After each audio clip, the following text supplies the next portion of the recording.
প্রিয় বন্ধুরা, আসসালামু আলাইকুম। আমি আসছি 11 আসনে, সংসদীয় 11 আসনে সাধারণ মানুষের ভাবনা। আমি এখন কথা বলছি দুদু সাহেবের কাছে। জনাব দুদু।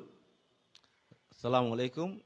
আমরা চাইতেছি দেশটা একটা ভালো লোকের সাথে হাতে যাক এবং তারা সুন্দরভাবে ভালোভাবে দেশটাকে চালাক এবং সুন্দরভাবে দেশকে পরিচালনা করুক, দেশের মানুষ সুখ শান্তিতে চলুক এবং তারা ভালোভাবে চলতে পারে সেই ব্যবস্থা একদম যোগ্য সৎ ব্যক্তির কাছে এই রাষ্ট্রটা যাক।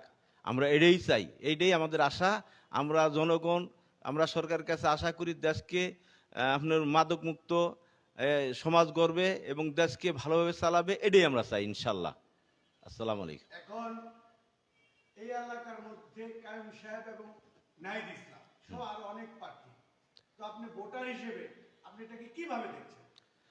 আমরা দেখছি এই দেশে জনগণ যে ব্যক্তি ভালো কাজ করবে তার কি ভোট দিবে।